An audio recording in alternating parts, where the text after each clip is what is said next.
téléspectateurs, bienvenue à votre émission Le mariage chez nous. Nous sommes toujours au pays Tupuri. À voir un peu dans la loupe de votre tradition. Les Tupuri d'ici et d'ailleurs, vous avez écouté le message. Restez collés à votre tradition. On n'est pas obligé de copier à 100% ce qu'on ne connaît pas, ce qui vient d'ailleurs. Ce qui vient d'ailleurs qui est bon, qui va dans la tradition, là c'est à imiter, c'est à copier. Mais ce qui vient d'ailleurs et qui est en contradiction avec nos us et coutumes. Effectivement, il faut comprendre que oui. Tout ce qui est importé là oui. n'est pas nécessairement bon pour ceux qui importent. Nous avons des choses à exporter aussi. Oui, oui. Mais maintenant, ces choses-là, il semble que c'est arrivé déjà au Tchad ici. Oui. Mais c'est pour servir à quoi? Nous avons de bonnes mœurs qu'il faut vraiment préserver, conserver jalousement. Hein?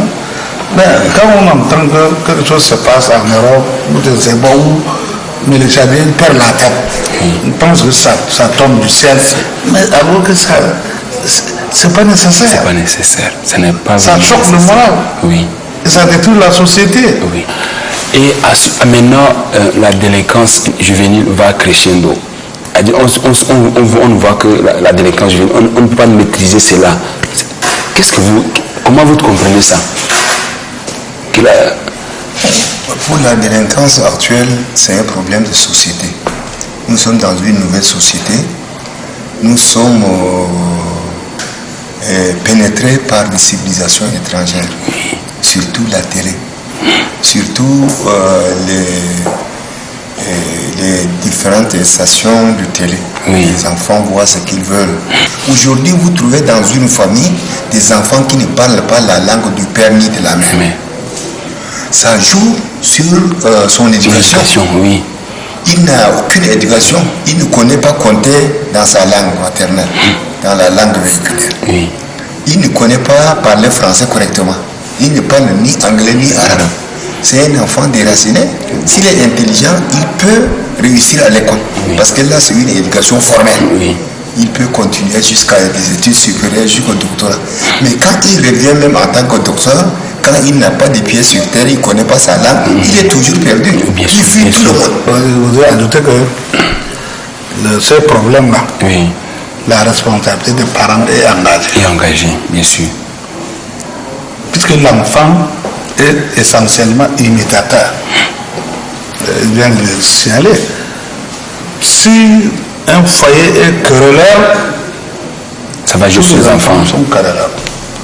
Si le foyer est violent, les enfants transportent cette violence-là à l'école et partout où ils se trouvent. Mais l'éducation de base, là, oui. L'enfant ne doit pas le rater. La sociabilité, ça commence dès le bas âge. Mais quand les parents, vous voyez certains parents, maintenant vous êtes au travail, vous finissez le travail, vous sortez, vous arrivez à la maison, 2h du matin, vous ne savez pas qu'est-ce qui s'est passé dans la journée. Les enfants ont mangé, n'ont pas mangé, quel acte répréhensible ils ont commis, qu'est-ce qu'ils n'ont pas fait. Mais qui va les guider? La maman aussi pareil, les enfants sont dans la nature. Ça qui donne les enfants de la rue. Oui. Mais avant, là, même maintenant, je ne sais pas si ça existe dans le pays, il n'y a pas d'enfants dans la rue là-bas. Votre enfant est gâté, c'est à vous de le garder à la maison. Oui. Votre parent est handicapé, c'est à vous de s'en occuper. Oui. Mais maintenant, tout le monde démissionne. L'éducation, c'est à la base. Chers téléspectateurs, on accomplit. On devrait rester toujours dans notre costume africain. Rester toujours fidèle à notre tradition. Et dans le pays Tupuri, est-ce qu'il est permis qu'un Sahar marie une fille Tupuri? Ça se passe, le mariage entre les époux? Nous, on épouse les filles de toutes les races du monde. À moins que tu n'aies pas, tu ne sais pas faire ton choix, tu n'es pas beau. Comment tu vas aller te marier ailleurs? Mais si vous venez, oui. Vous remplissez les formalités, oui. La fille vous aime, mais vous êtes intégré dans le milieu. Vous devenez membre de la famille. Ok. Mais si vous venez pour vous faire valoir alors que vous ne valez rien, oui. Mais on vous accompagne avec le patron. Donc ça c'est l'ascension directement. Oui, docteur. Chez nous, on se marie dans tous les groupes ethniques du Tchad. Nous avons chez nous des filles Maï, des filles Ngambaye, des filles Latangélé. Nous avons même des filles Gourantes chez nous. Ok. Avec des enfants. Chez nous, il n'y a pas de restriction. Ok. Il n'y a pas de Mais restriction. le constat est qu'il y a beaucoup de tout pour se marier entre eux. Cela est dur quoi. Est-ce que c'est les parents qui demandent à la fille de ne pas aller loin de la famille, mais c'est quoi? Si on constate bien, on observe bien. Bon, vous avez dit, c'est d'accord. Il y a des exemples, mais la majorité veulent marier seulement, les filles veulent marier seulement les garçons tout prix, les garçons veulent marier seulement beaucoup de filles tout prix. Non, c'était par manque de contact. Ok, peut-être. Hein? Vous ne pouvez dialoguer que celui qui a votre contact. Oui. Mais maintenant, est-ce que pour vivre dans une muraille, vous allez les trouver partout, à travers le monde. Vous partez étudier, et c'est comme les autres Tchadiens, autres nationalités, enseignent là-bas, font tout ce que travaillent là-bas. Et maintenant, quelqu'un qui travaille chez vous, mais il veut prendre une fille pour élargir les horizons. Vous n'allez pas le lui refuser. Ok. Ceux qui sont là-bas par affectation. Pourvu que ça soit un homme honnête. qui les ressemble. Qui sait, ok. Dans l'honnêteté, la sincérité, à toi qui les ressemble. N'est-ce pas? Oui. Et vous remplissez les formalités. Il n'y a plus de problème. Là, il n'y a pas de problème. On vous bénit pour que vous ayez de bonnes progénitures. Ok. Mais je vous rappelle simplement, cette histoire de mariage, mais c'est un point important. Oui. Que les Tchadiens ne veulent pas en parler. On doit le vulgariser. Oui. Aujourd'hui, s'il y a des brassages dans les ethnies du Tchad, il n'y aura pas de problème. Non, il n'y aura pas de problème. Mais quand il y a des problèmes entre les différentes communautés, parce que les gens ne se connaissent pas. Oui. Ça. On dit que toi, tu es sauvage.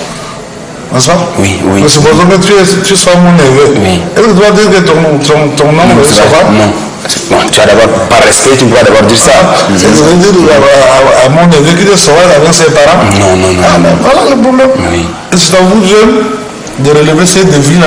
Oui. Hein? Épouser les filles de toutes les églises du Tchad. Et les uns et les autres doivent faire la même chose. Tant de la colonisation ou bien quand les Africains ou les indigènes, comme on les appelle, n'étaient pas encore bien brassés. Oui. Vous ne connaissez votre pays que votre village. Après les villages environnants, Oui. vous ne connaissez pas les autres. Chez nous, par exemple, les Toubouri, on ne connaît pas un Sara, un Ngamba et tout ça. Tout ce qui est vers le sud, là, nous disons Sara. Ok. Tout court. À partir de la Tangélé jusqu'à la boue. À partir de Djamena jusqu'en haut, nous disons les Arabes. Nous les appelons Arabes. Qu'ils soient Boulala, qu'ils soient Zakawa, musulmans, tout ça, on ne connaît pas.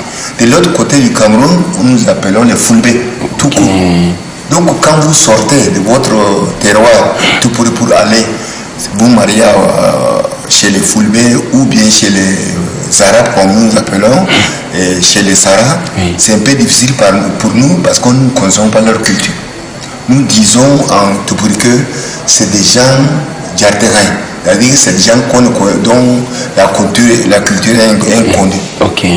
Donc depuis que l'école est arrivée, depuis que les fonctionnaires sont affectés partout, dans toutes les régions du Tchad, C'est un combattant. c'est les Toubouri, chacun revient avec une fille de la localité, parfois deux, parfois trois.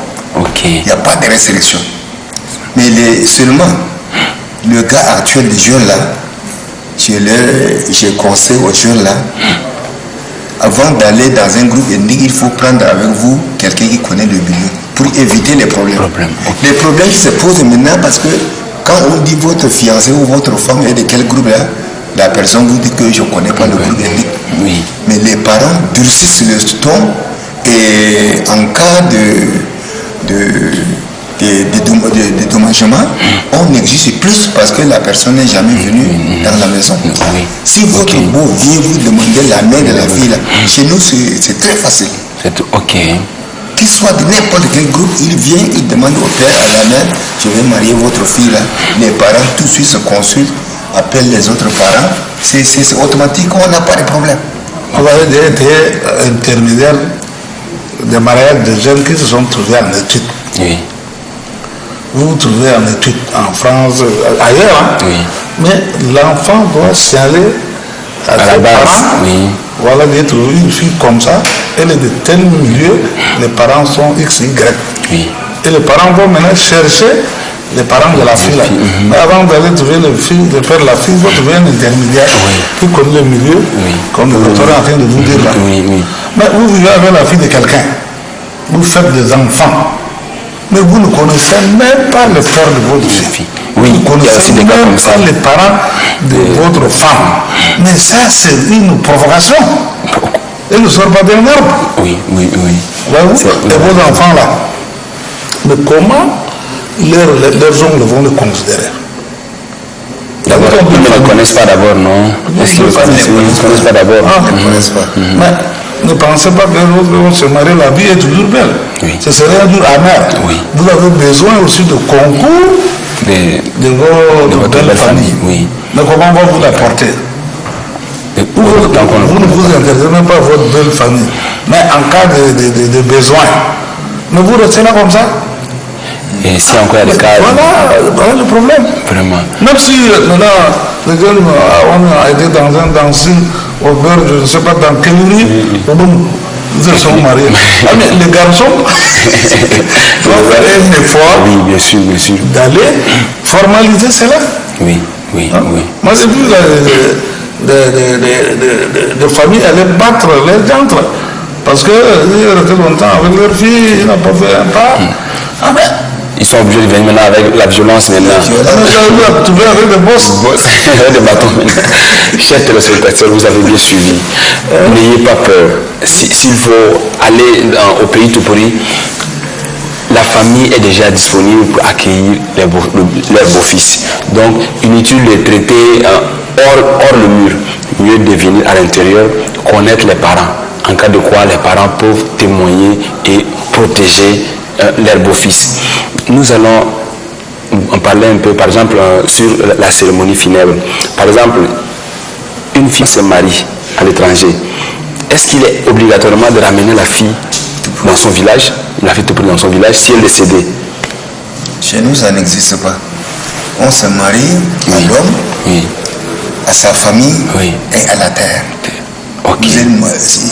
Bon, il y a des mariages qu'on appelle des mariages viagers. La femme vous appartient de son vivant. La mort appartient aux parents. Ça, chez nous, ça n'existe pas. Vous donnez la vie en mariage, c'est pour tout bon. C'est pour tout bon. C'est pour tout bon. Nous ne pensons pas à un divorce quelconque. En cas de décès, nous disons que Dieu l'a enlevé, vous enterrez votre femme. Ok, c'est votre femme, vous l'enterrez. Même si la dot n'est pas donnée en totalité.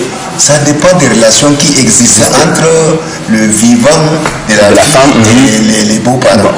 Parfois, l'enfant déconne, il ne respecte pas les beaux-parents. S'il était insolent envers les parents peuvent dire, maintenant qu'il est mort, on n'a plus de relation avec lui, donnez-nous la totalité de la dot. Mais par contre, s'il était gentil avec ses parents, avec des enfants, nous respectons nos neveux qui sont restés. Même s'il y a quelques jours, nous disons, tout ce qui reste de la femme là, il faut donner à nos neveux. Les enfants là,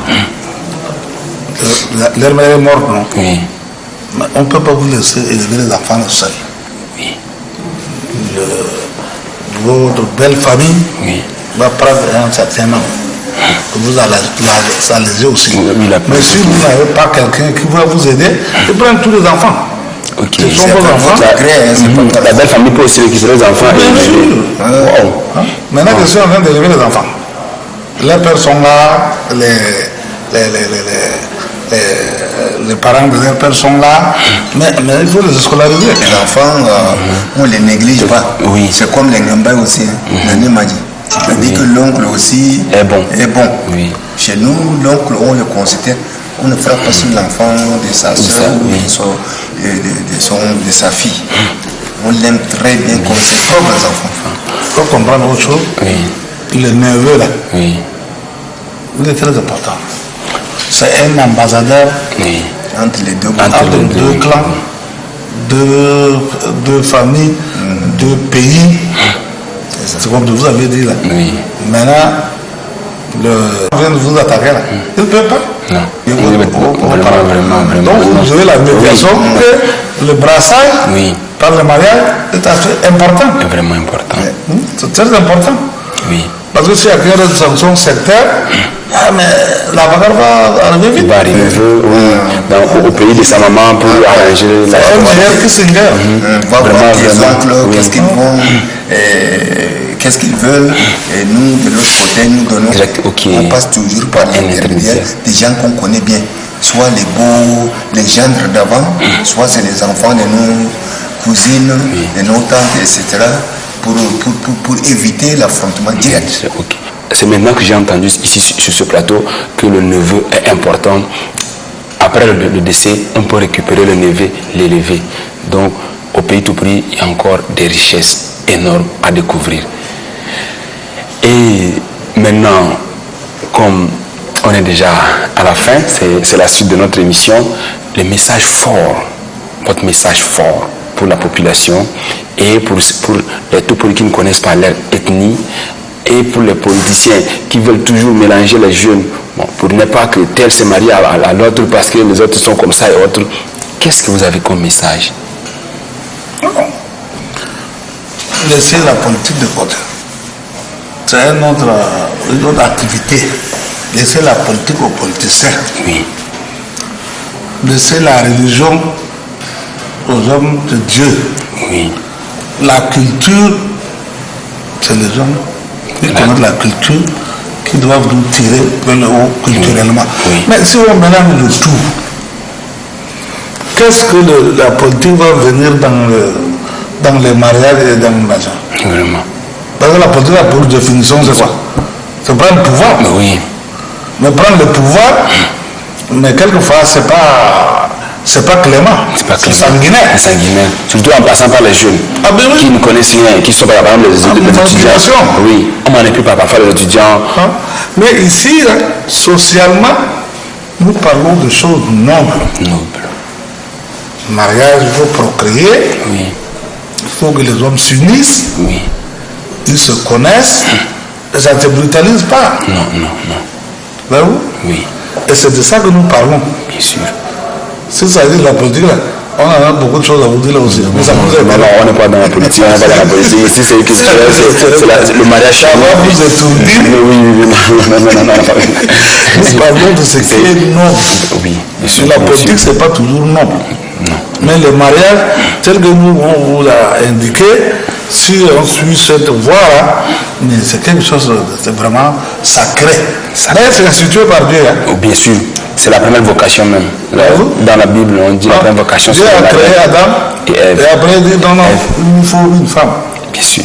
Donc, c'est ça que l'humanité suit. Oui. C'est ça. Mais si il ne faut pas mélanger ce qui n'est pas mélangeable. Non. Par exemple, les gens des médias, vous êtes culturellement bon, mais intéressez-vous à de bonnes choses. Bien sûr.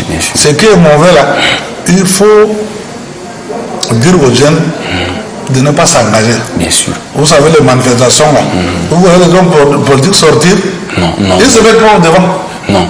Les enfants sont quelque part. Oui. Il y a les enfants d'ailleurs dans la rue, ne sortent pas. Ne sortent pas. Un tombe là, il crie, oh, on a tué, on a fait ceci. Mais ils n'ont qu'à donner l'exemple. Oui. Tu veux marcher là, marche. Oui. Et on va te suivre. Oui. Tu veux crier, monte sur le toit, tous les arbres crient, on va connaître. Oui. Mais ils se cachent. Et les enfants sont pas là. Mais on se manque de qui? Vraiment. Mais vous les jeunes, mais révoltez-vous de ce côté. Vraiment. Mais malheureusement, vous êtes manipulable vite aussi. L'avenir du pays repose sur la jeunesse. La jeunesse, ne nous laissons pas manipuler par qui que ce soit. Aimons notre pays, continuons à étudier et notre temps viendra et on va être aussi des fonctionnaires pour diriger, pour gérer ce pays. Inutile d'écouter des ragots de qui qu'on ne connaît pas et pourquoi ils nous disent ça.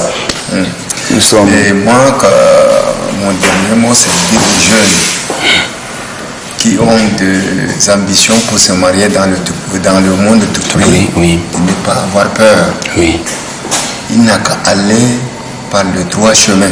C'est-à-dire demander humblement aux parents de la fille, de cette fille-là, je vais la prendre. Et quand vous prenez contact avec les parents, il n'y a rien de plus facile que le mariage en pays tout pourri. Même avec l'intention seulement, vous pouvez vivre avec une fille tout pourri. Mais le mauvais côté, c'est que quand on se marie, on se laisse influencer par les tantes, les oncles. Voilà, tu t'es marié à une fille, banana, mais quand vous vous mariez, c'est pour vous d'abord. Oui. Mais parfois, les deux conjoints s'aiment bien, mais c'est le milieu, c'est la famille qui vient tout gâter. Donc, quand vous vous engagez dans le mariage, et soyez sûr que vous allez protéger la femme, et la femme aussi vous protège. Et vous êtes d'abord deux, les autres, c'est après.